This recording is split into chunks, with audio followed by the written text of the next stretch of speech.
wouldn't have guessed this was a Yu-Gi-Oh game if I didn't tell you.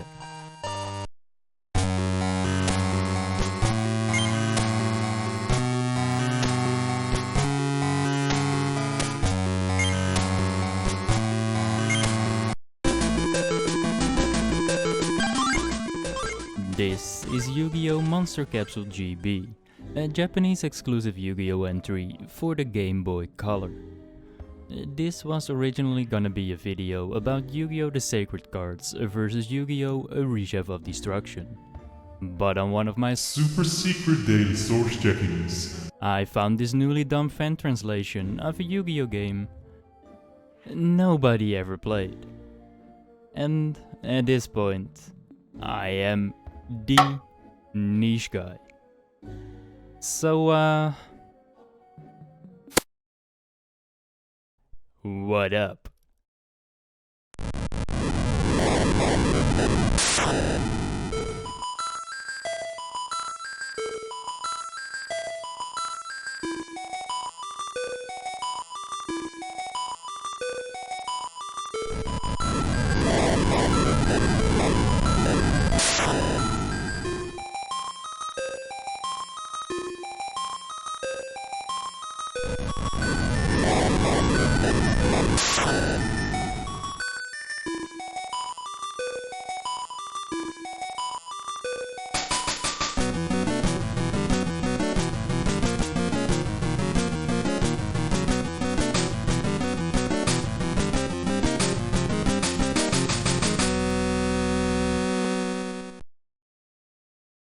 Uh-oh, and the Millennium Ring is doing the big evil again.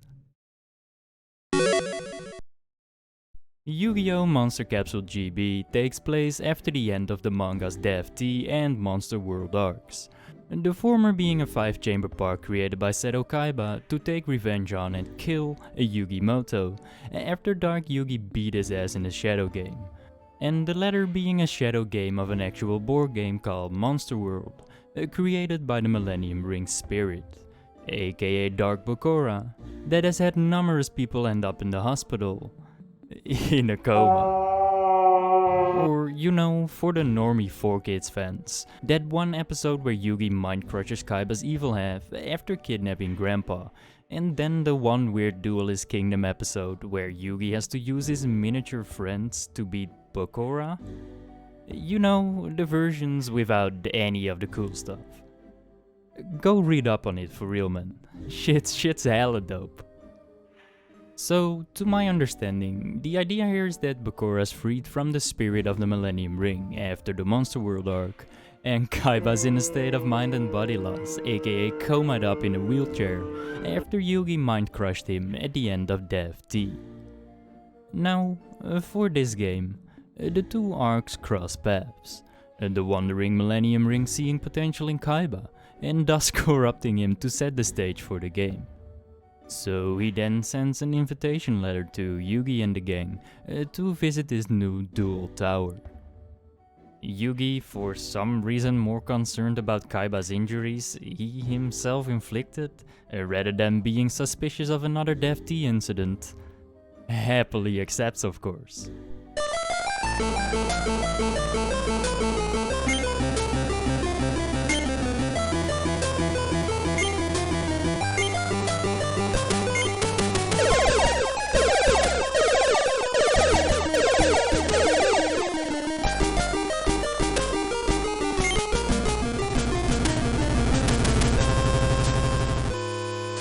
And it's another Dev T incident.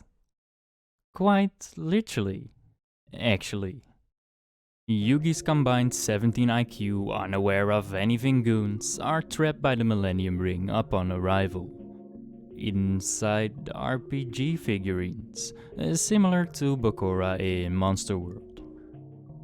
Yeah. Rather than a card game, Yu-Gi-Oh! Monster Capsule GB is an RPG. You know, with like stats, levels, evolution, and turn-based combat.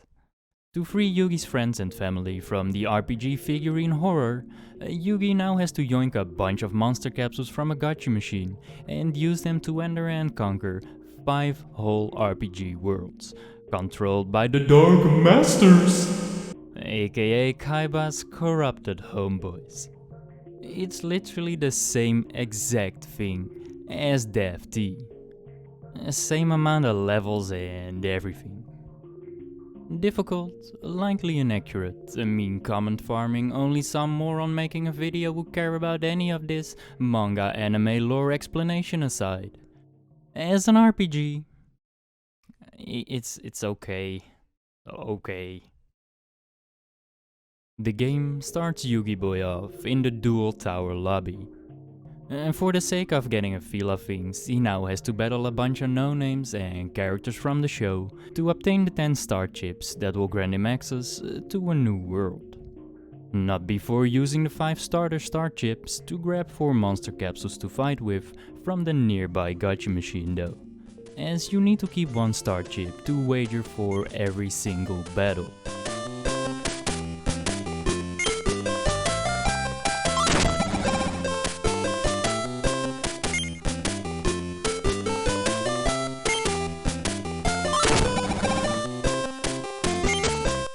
The game draws most of its inspiration from the manga's aforementioned Monster World arc, as well as the Capsule Monster chess stories, which is a rigged monster capsule game played by Mokuba and Yugi, both leading up to and during the Dev T arc, in which Mokuba only gets high-level monsters, while Yugi gets nothing but certified ass cheeks. If you're lost in the story sauce at this point, I understand. All you gotta remember is that the game pieces used are a mix of dual monsters from Monster World and capsule monsters from Monster Chess, while adopting Monster Chess's level and stat system. They all got HP, attack, defense and speed stats, and can be grown by either leveling them up or applying these stat capsules you can find across the globe. They can even be evolved to an extent. I mean, not that I know how, because it just ate my evolution capsule without any effect whatsoever.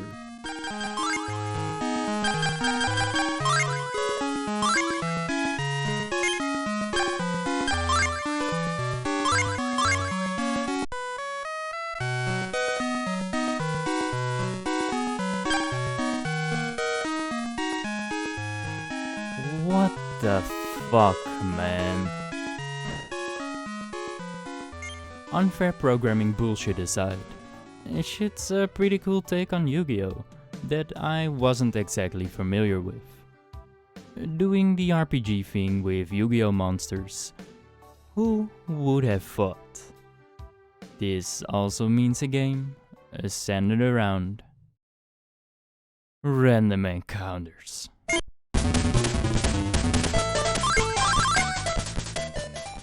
Yay! Battles take place on these 6x6 grids with up to 4 monsters each. Every monster has a single attack with a unique attack pattern and a field-based specialty that will upgrade their accuracy and damage output when standing on it. So Squid Boy on water tiles, Rhino Boy on forest tiles, and Z-Burps in Z-Mountains. A sad effect can also be achieved by having an adjacent ally assisting you, which helps out a bunch when one's preferred tile isn't exactly in play. To make the acid trap hole of random encounters a little less tedious, there's at least the option of compiling a preset team to use, instead of placing the monsters down one by one every single battle. Thank you, Konami. I like that. So yeah, what I'm trying to say with one too many words is it certainly is one of the RPGs of all time. Level up funky creatures and watch their stats grow by doing 1 billion turn-based battles.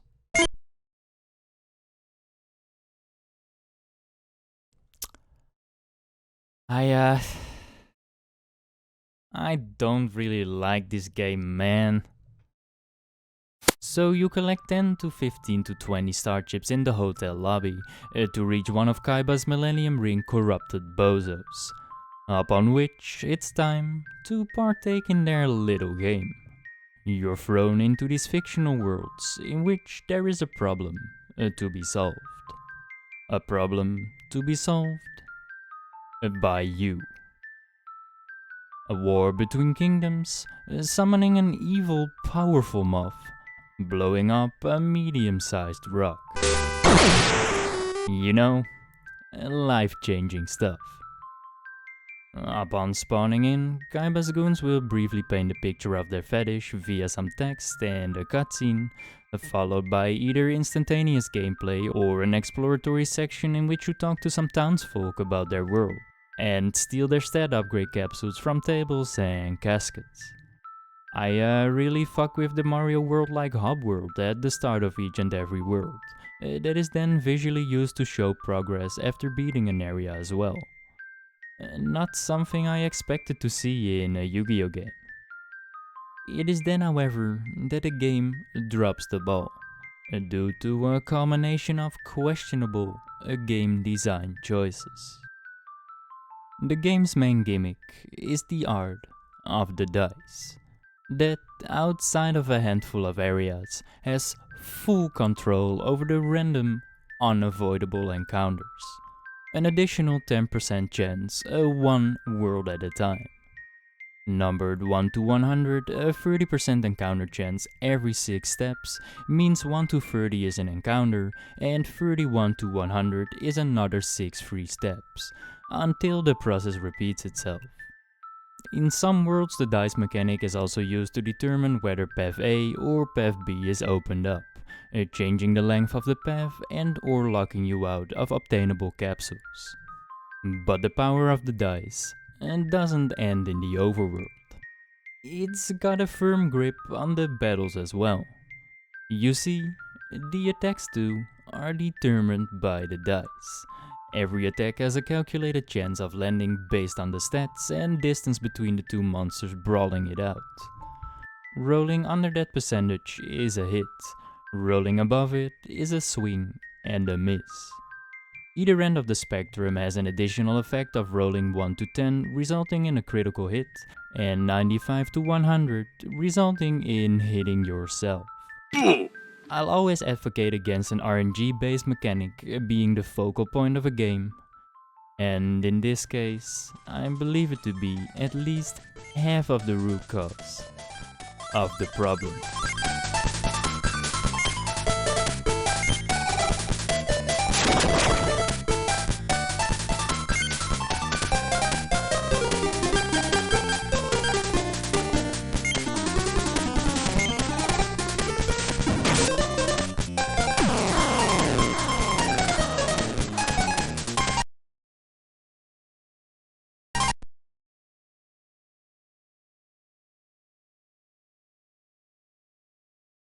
The other half is made up of a handful of intentional ingredients thrown into a bowl to create a soup that tastes like sweaty feet.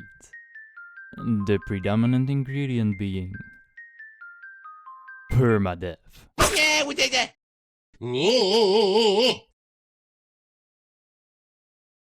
Yep, your monsters are gone forever upon being defeated.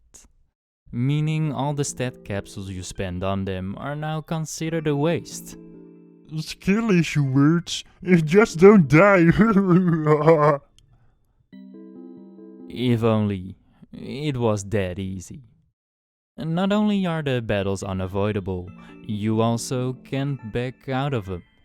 You either have to defeat all enemies or reset to your last save. Potions to heal you up do not exist, and even though there are spellcaster monsters available to heal up adjacent allies, not only does this often put both monsters in range of a single enemy attack, but more often than not, they heal up less than the damage received. So, what it comes down to is, let's say you're fighting an enemy that takes 3 hits to kill, while they can kill you in 2. Or if the magical dice makes you fluff an attack while they land every single one. There is not a single way to avoid the permadeath of a monster you poured your time and resources into, as you'll always be one attack too late and can't run from battle. So, just run away from them once your monster is low, dumbass. Well, your monster can only move one tile at a time. No exceptions. And with this being a turn-based game, that means you move one tile, end your turn, and see the enemy move that same one tile towards you. And kill you. There is no escaping. But funnily enough, permanently dying doesn't even matter. I reset quite a bit to prevent losing my heavy hitters, but training them, it's of no use. Enemies grant you 1 to 2 experience when your homeboys need over 100 to level up, only to then get outshined by the gacha machine after beating the world, dropping capsules 3 to 4 to even 5 levels higher, left, right and center, rendering all the experience and resources invested absolutely useless. After a single world, the team is outdated.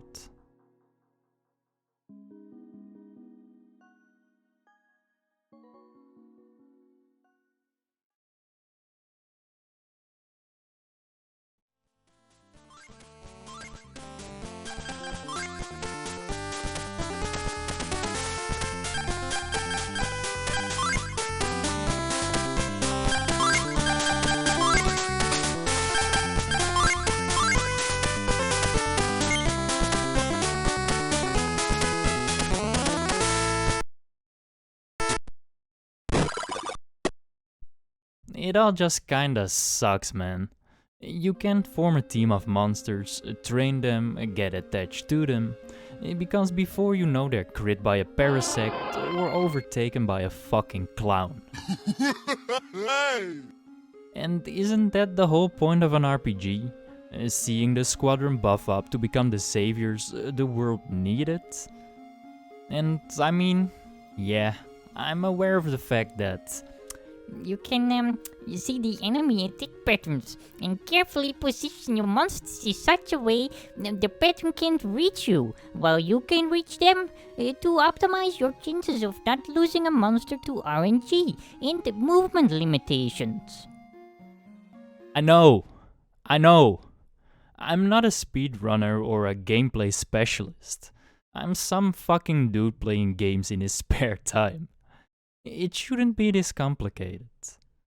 I'll admit, I could very well be missing something obvious, but to me, this all just ain't it, man.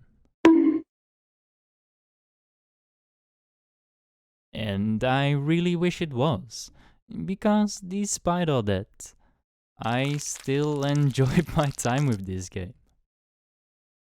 These types of games are exactly why I think reviewing games without beating them is some trash. The first hour I was having a blast, figuring out the mechanics and shit, but by the time I got to the third world, I wanted to stop playing, more than anything. Only to then look at the game's inherent flaws through a different lens, and starting to somewhat appreciate the ugliness. Does that mean it's a good game? Of course not. The game's a mess. But it's a whole other experience accepting the unskippable encounters, accepting having to save and reset on a regular basis because of stupid luck-based bullshit, accepting a permadeath here and there.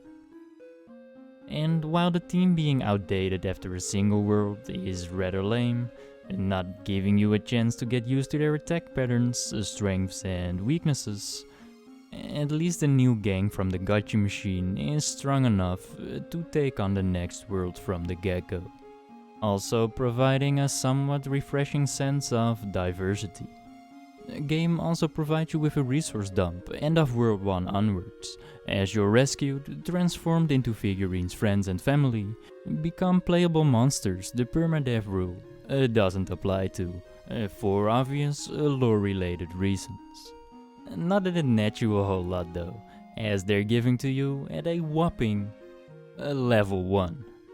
If you're unlucky with encounters, you'll gain 2 levels tops per world, considering the garbage experience distribution, while the gacha machine afterwards jumps 3 or 4. So you're always playing catch up, really. But hey, at least I know my resources can disappear on me after using them, and using Joey as bait, it became funnier by the battle. Yeah. I became more strategical in general. You know, the sweaty game nerd speedrun specialist I claimed not to be. I started paying attention to attack patterns, positioning, damage output, ally and field bonuses, and at a much better time because of it. Don't get me wrong, I still think the gameplay is hella repetitive, especially in the later stages of the game, where you have to deal with a 45% chance of an encounter every 6 steps, battling the same roster of 3 monsters with the same exact move, using the same exact move with your roster of monsters, of which one is always stronger than the others, so you use them all the time over the others. Where was I going with this again? I don't know. I'll keep it a stack 100. I probably wouldn't have finished this game if I wasn't making a video on it. The game's core mechanics are either far too limited or inherently flawed, and the gameplay is far too repetitive to justify the complete lack of a plot. Having to encounter your way to a valve, open it and encounter your way back to the town, only to do the exact same thing for the eastern town. But there's no denying there's a bit of fun in digging down a bunch of monsters for an hour every couple of days, walking through the strange yet charming Game Boy Color aesthetic I cannot get used to in a Yu-Gi-Oh game. But love all the same anyway.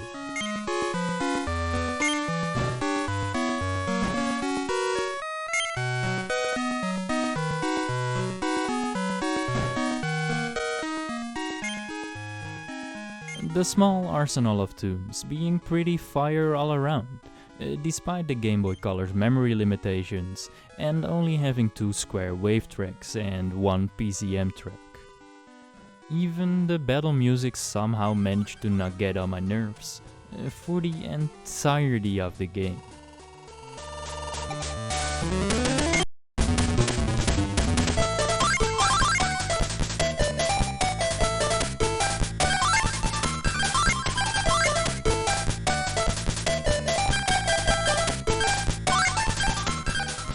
Kinda reminds me of the early Pokemon games, with the blocky, pixelated basic scenery consisting of chairs, barrels, closets and plants containing green pixels outside of their intended design. The small, deformed, unrecognizable character models lacking a nose and mouth most of the time. And the limitations of the Game Boy Color making sure you've seen every single available color within the first 17 seconds. The character and monster portraits, as well as the opening cutscene, they look really fucking good though, truly making the most of what the Game Boy Color had to offer. Yeah.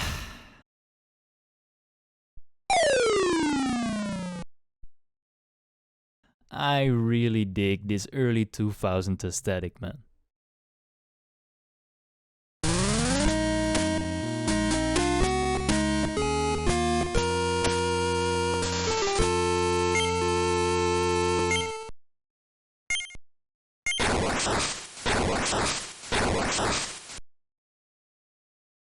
As much as I feel like the game doesn't do a whole lot with the explore the world idea, and the battle tiles, monster sprites and animations aren't exactly a highlight either.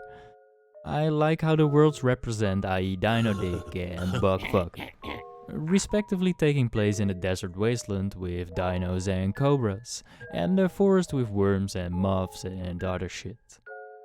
Did the Fiend battle tile sets contribute to me getting my ass whooped by enemies taking advantage of it consistently? Absolutely. But you know, look at the rhinoceros go, man. Abadanye? Yu-Gi-Oh! Monster Capsule GB is not a very good game. With all of its flaws, nonsensical RPG-ish ideas, and intentional frustration, I now understand why this has never left Japan. Even if a different type of Yu-Gi-Oh! Is a welcome change, and the aesthetic definitely passes the vibe check. To me, it just doesn't cut it as an RPG. I don't hate it though. If you understand its flaws and deal with it accordingly, there's a good portion of the game to fuck with on the low. And that's all my low standard bitch ass really needs.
Never mind. This game sucks ass.